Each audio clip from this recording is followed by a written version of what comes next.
to our final installment in our series on supporting recovery in the workplace. I'm Andrea Brune, New Vista's Regional Director of Substance Use Services. In this video, we'll discuss how employers can better support and understand employees in recovery. Recovery is defined as any process by which an individual attempts to reclaim their life from a condition that impacts their health and wellness. It's not a linear process, and surprises and challenges can occur along the way. The word process captures recovery well. It can be a longer or shorter path to stability dependent on the individual, but the process never really ends. Recovery is slightly different for each person based on their unique life and what they are attempting to recover from. Recovery from substances is similar to any self-improvement journey, but with significantly higher stakes. It is more than wanting to communicate better or practice better self-care, and is often a matter of life or death. Recovery does come with some logistical implications for the workplace. Employees in recovery may have more outside appointments than their peers.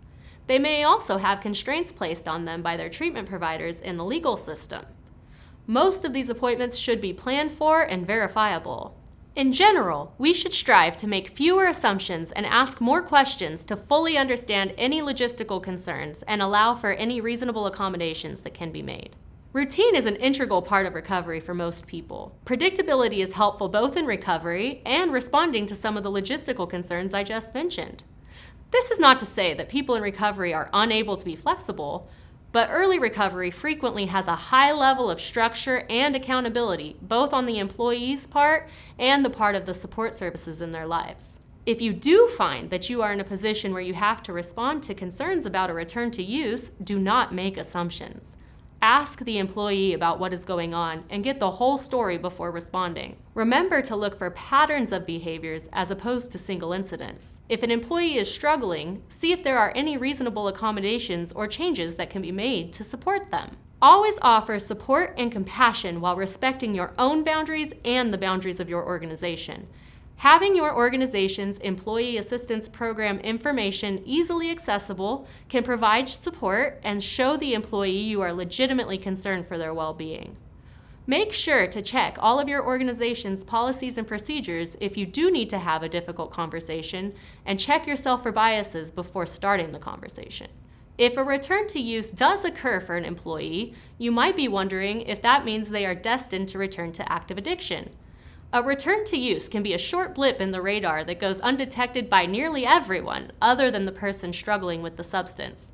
Or it can be a more prolonged return to use that requires additional support. The field has stopped using the word relapse for this reason. Relapse implies that the person has a full return to their previous state and implies that the relapse is a done deal. We now use the phrase return to use, as this is a broader term by design. People return to use in varying capacities and need varying levels of intervention to get back on track. If this is a more serious return to use in need of further support, there will undoubtedly be different patterns of behaviors that emerge because of being in active addiction. If necessary, substance use disorder is a disability that is covered by paid family leave, and time off can be used to access recovery services. Again, it is very important to note that often a return to use can occur and be self-corrected by the employee before anyone even notices. Offering reasonable accommodations for recovery when possible can help an individual feel seen and supported and bounce back more quickly if a return to use does occur.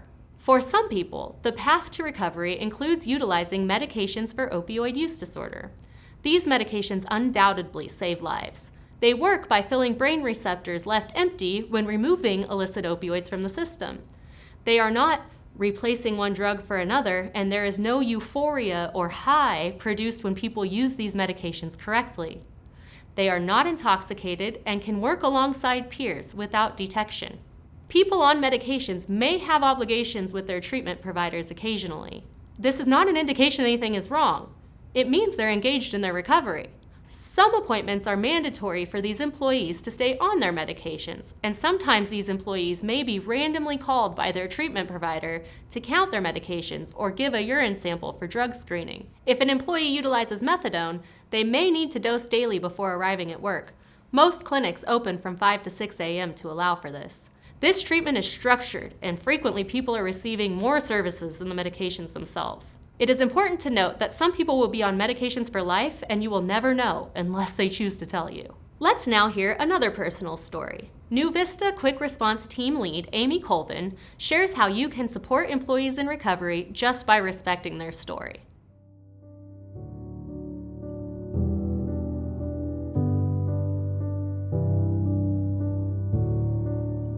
My name is Amy Colvin, and at New Vista, I am a peer support specialist. I'm also a certified alcohol drug counselor associate, and I work as the quick response team lead for Jessamine, Madison, Estill, and Powell, and I also work with the Department of Health. So the benefit of somebody in recovery working with a peer is definitely just sharing lived experience. Just like somebody who's walked in your shoes, it's somebody who has lived your life. For me, it was somebody, like, it was very important in my recovery because it was somebody that said me too a lot. Like, I would share something and there was a lot of me too, me too. So it really felt like they understood. It really felt like they had been where I had been, and now I'm seeing them live a life like I never dreamed I could live. I first started to enter treatment in my early 20s, and then I went to residential treatment when I was 40. So I am now a person living in long-term recovery. I just celebrated 6 years the end of November. Since I've been in recovery, I've worked in recovery, and it has helped my recovery a lot to be able to help other people. So for us, I think it really feels good to be trusted, right? You know, for so long we weren't trusted, and it feels so good to be trusted and be empowered.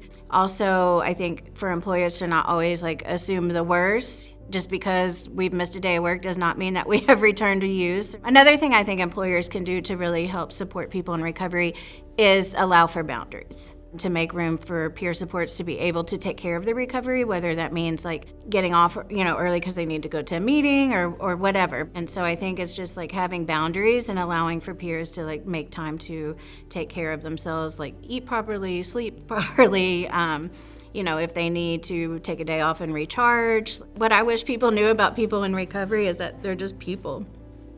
We are just normal people who have lived a life just right alongside you guys. And I think sometimes we want to fulfill this expectation that people have for us to tell our stories. Hopefully my story helps somebody either understand a little more about someone living in recovery, I can be an example of somebody living in recovery and maybe help to reduce stigma of or ideas that somebody may have about somebody with substance use disorder. But sometimes it can be kind of uncomfortable, in a room full of people that don't have substance use disorder or don't live in recovery. So what I think would be good for employers to know about people in recovery sharing their story is to ask if they're comfortable sharing their story, if it's something that they want to share, and not to put people on the spot. Recovery means to me, it means a lot. It means just living a life every day that I just never dreamed possible. So it's a lot of gifts, but it's also a lot of living with integrity and always, making sure I'm doing the next right thing and thinking about other people and how can I help people.